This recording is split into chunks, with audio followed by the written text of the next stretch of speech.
Welcome back to the big board. I'm going to do one of our little readings or background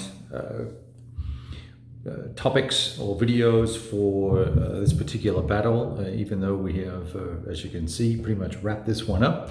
This is the Battle of the Hellespont, and I thought what might be worthwhile covering off on is the two key protagonists in the battle, Craterus and Eumenes, and go through a little bit about what they were doing prior to this particular battle, and a little bit about their background and stuff like that. And then so I'm just going to read from some texts that I've kind of edited up into somewhat of a narrative about both of them.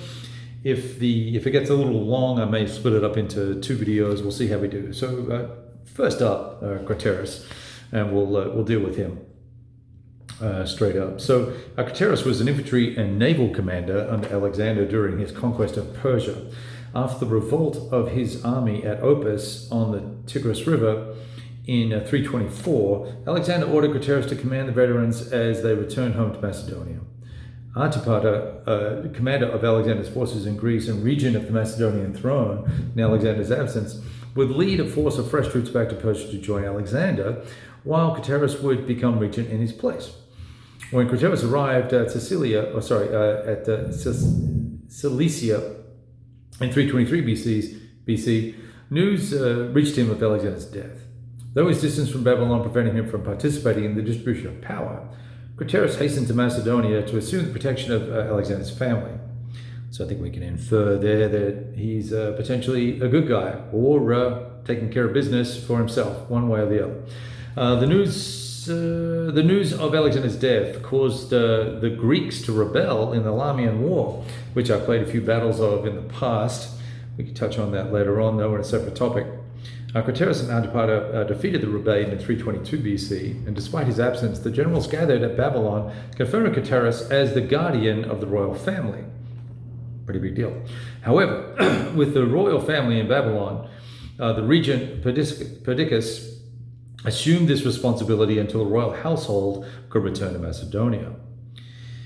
And then all the sorts of fun and games happened from there. The cavalry generals who had supported Perdiccas were rewarded in the partition of Babylon by becoming satraps of the various parts of the empire.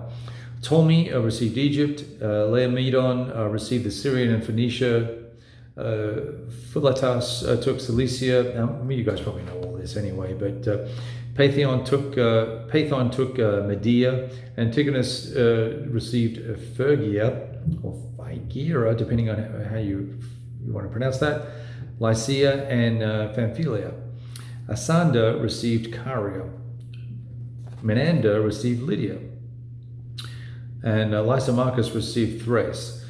Leonidas received the Hellespontine Phygeria, and Neptolemus had Armenia.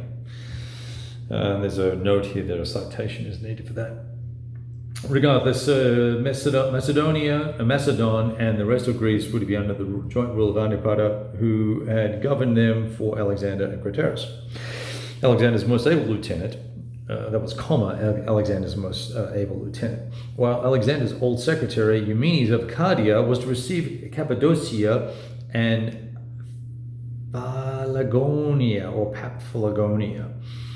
In the east, Perdiccas largely left Alexander's arrangements intact, although I don't know how they're Alexander's arrangements intact, but we'll see. Taxiles and Porus governed over their kingdoms in India. Alexander's father-in-law, Oxyades, governed Gandhara, and it goes through a list of folks that manage stuff. Let's see if there's anyone of note in here that we need to take care of. Doesn't look like it. Life and death of Craterus. Craterus died in 321 BC, so you can probably guess what happened at this particular battle. Was an ancient Macedonian general under Alexander the Great and one of his Diadochi. He was the son of a Macedonian nobleman named Alexander from Orestes, and brother of Admiral Amphoritus. Craterus commanded the phalanx and all the infantry on the left wing of the Battle of Issus in 333 BC, and in Hyrcania he was sent on a mission against the Tapurians, Tapurians, his first independent command with the Macedonian army. At the Battle of Hellespont in 326 near modern Ulam, he commanded the rear guard, which stayed on the western bank. His men crossed the river only during the final stages of the battle, so he fought the rear guard action there. Let's just see. And then it goes, then it recaps what I'd already said earlier on. And then aided Antipater in the Lamian War. Right, so then when Antigonus rose up in rebellion against Perdiccas and Eumenes, Craterus joined them alongside Antipater and Ptolemy. He married Antipater's daughter Phila, with whom he had a son called Craterus. Naming conventions.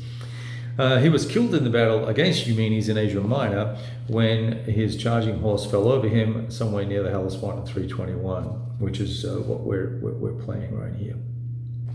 When he came, and then there's a quote here from the Life of Eumenes, written by Plutarch. When he came to give battle, he would not set any Macedonian to engage Craterus, but appointed to that charge 2 bodies of foreign horse, commanded by Pharnabazus and the son of Artabazus and Phoenix of Tenedos. They had orders to advance on the first side of the enemy and to come close fighting without giving them time to retire.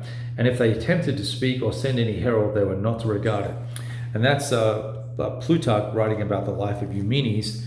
And when we look at this particular battle, it's interesting that Eumenes starts on the right flank at the far end of the field, and Craterus started down here. And in fact, there's a surprise movement by Phoenix and co. on this left flank here, and they get first activation and they charge in and do a very good job. It's almost impossible for them not to do a good job of tearing up Craterus's forces.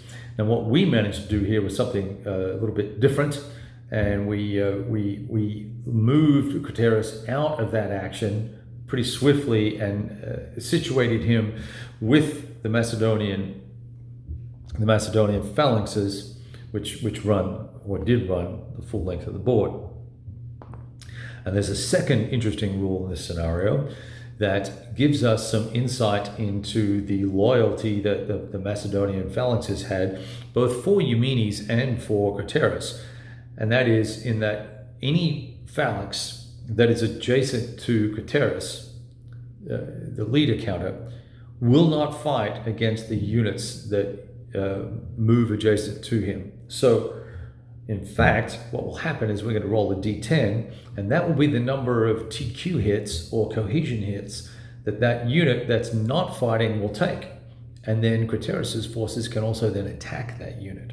So it's very powerful. And because we were wily and we chose, now this is not Craterus, he's now over here, but we put Craterus right here, and this unit was here. We put him right here, and there was another phalanx there. So he was adjacent to 2. So we got to roll 2 dice, and one rolled a 7 and one rolled a 5. And that caused all sorts of mayhem. The line broke, that allowed us to break through, and we changed history a little bit there. But we're getting ahead of ourselves. Let's wrap up. Let's see. The Life of Eumenes is quite long. I think I'm going to do that in a second